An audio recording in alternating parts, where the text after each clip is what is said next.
Hello दोस्तों, कैसे हैं आप सब। आप सबका स्टोरी वर्ल्ड चैनल में स्वागत है। आज की कहानी है नई साड़ी। कहानी को पूरा सुने, अच्छी लगे तो मेरे चैनल को सब्सक्राइब कर दें। धन्यवाद। अरे बहू, ये साड़ी तो बहुत अच्छी है। कब खरीदी? और जब अपने लिए ले ही रही थी तो एक निशा के लिए भी ले ही लेती। इकलौती ननद है तुम्हारी। पर क्या करें, सबकी किस्मत में मेरे जैसी भाभी थोड़ी ना होती है। मनीष की 5 बुआएं थी, फिर भी कभी कोई ये नहीं कह सकता कि भाभी ने कंजूसी करी है। अनीता जी अपनी बहू गीता से कहा, माँ जी, ये साड़ी नई तो है पर मैंने नहीं खरीदी है, इन्होंने मेरे जन्मदिन पर दी है।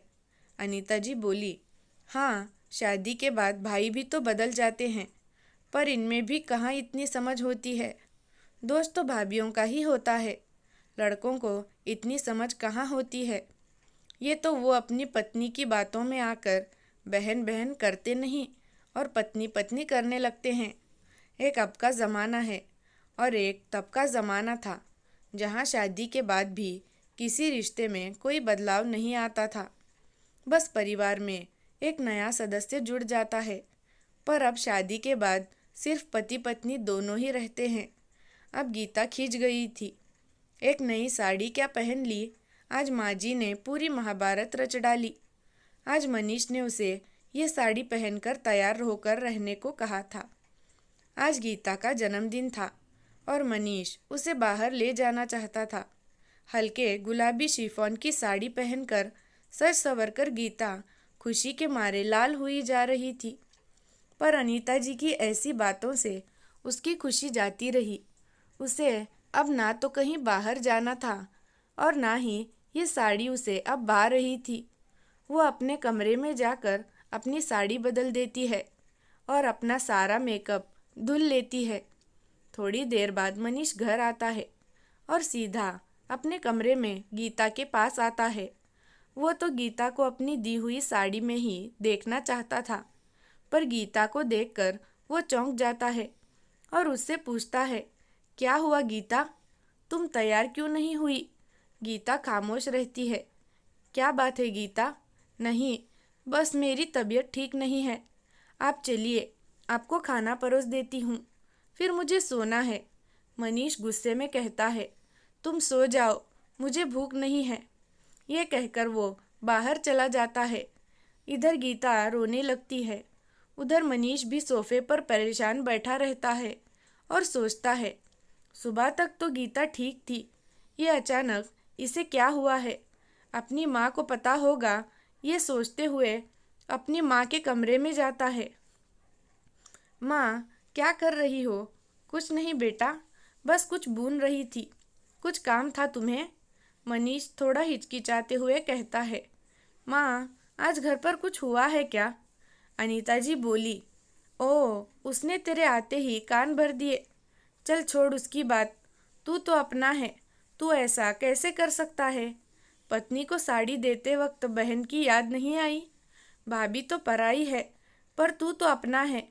माँ, आज उसका जन्मदिन है, इसलिए मैंने उसे वो साड़ी दी थी। जब निशा का जन्मदिन होता है तो उसे भी तो तोहफा देता हूँ, तब तो गीता को नहीं देता। अनीता जी बोली, गीता बड़ी है, वो समझ जाएगी। निशा तो छोटी है ना, उसे तो यही लगेगा ना कि भाई को अब उसकी परवाह नहीं है। तुझे पता है, आज भी मैं कुछ खरीदती हूँ और तेरी चारों बुआओं के बारे में ना सोचूं, ऐसा कभी हो ही नहीं सकता।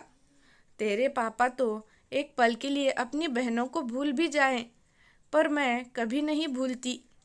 पर बेचारी निशा की भाभी तो भाभी, भैया भी उसकी शादी के बाद उसे भूल ही गए हैं।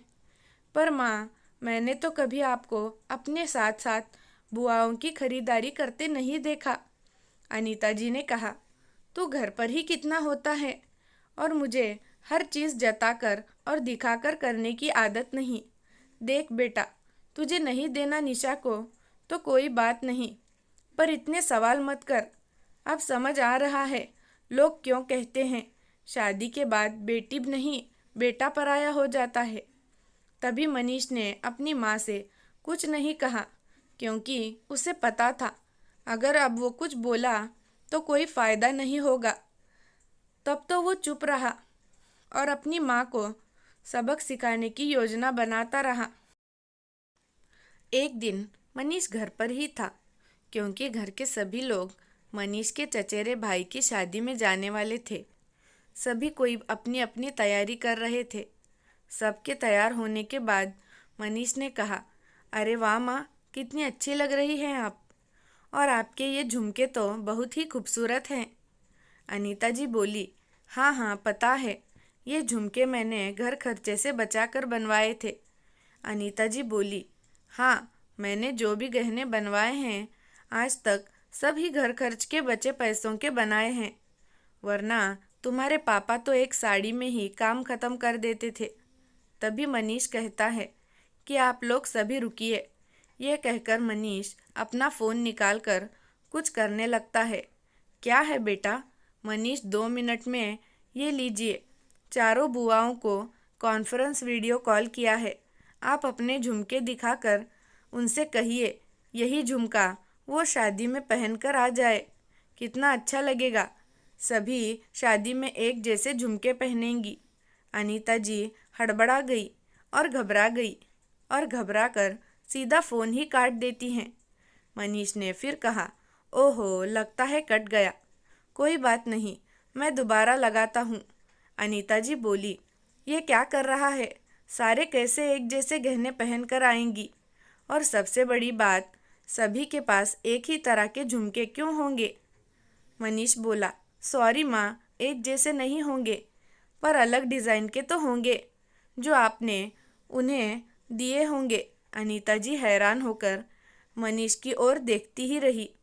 माँ, आपने कहा था ना, आप कोई भी चीज़ खरीदती थी तो वही चीज़ बुआओं को भी ज़रूर देती थी, इसलिए मुझे लगा आपने झुमके भी दिए होंगे। अनीता जी ने कहा, क्या तू पागल हो गया है? कपड़े और सोने को एक कर रहा है? अरे, अगर सबको सोने के झुमके दे देती तो मेरा तो दिवाला ही निकल जाता। मनीष बोला, तो फिर साड़ी ही देती होंगी। मनीष के पापा ने कहा, क्या कहा तुमने? तुम्हारी मम्मी साड़ी देगी, और वो भी मेरी बहनों को? वो तो तीज त्योहार में भी मैं ही ले आता था उनको कपड़े, उस पर भी तुम्हारी माँ महाभारत करती थी। अनीता जी अपनी नज़र झुकाए खड़ी थी। मनीष बोला, माँ, शादी के बाद कोई पराया नहीं होता है, बस हमारी सोच पराई हो जाती है। हर कोई सास बहू की लड़ाई में बेटे को तुरंत दोषारोपण कर देता है, पर कोई ये नहीं सोचता कि बेटा किसकी तरफ से बोले। पर कभी कभी वो बीच में फंस जाता है। जिस तरह उसने आज तक अपने बेटे भाई होने का फ़र्ज़ निभाया है, उसे अब पति का फ़र्ज़ भी तो निभाना है, अपने जीवन साथी का भी तो साथ देना है। जब वो अपनी बहन के जन्मदिन पर उसे खास महसूस करा सकता है, तो पत्नी के जन्मदिन पर उसे ये अधिकार क्यों नहीं? बहू को तो अपना हर फ़र्ज़ समय समय पर याद दिला दिया जाता है, पर बेटे को फ़र्ज़, जो अब एक पति भी है, उसको याद दिलाना तो दूर, अगर वो पत्नी के लिए ज़रा सा कुछ कर भी ले तो उसे जोरू का गुलाम का खिताब मिल जाता है। बस यही कारण है माँ, घर में कलेश का। पर ये सोच उस ज़माने में भी थी और इस ज़माने में भी है। अनीता जी बोली, माफ़ कर दे बेटा, सच कहा तूने, हम माएँ अपने बेटे का ब्याह तो करा देती हैं, लेकिन अपने बेटे को बंटता हुआ देख हमारा मन जलता है। आज हर एक माँ को यही सोचना चाहिए, बेटे की शादी के बाद एक बहू नहीं, एक बेटी मिल जाएगी, बजाय बेटे को पराया समझने के बहू को ही अपना समझ लेना चाहिए, जिससे हर घर में प्यार और अपनापन बढ़े और किसी बहू को कभी अपने नए घर में नई शुरुआत करने में भी कोई दिक्कत ना हो और पूरा घर खुशियों से भर जाए। दोस्तों, आपको ये नई सोच कैसी लगी और ये कहानी कैसी लगी, कमेंट में अपनी राय ज़रूर दें। धन्यवाद।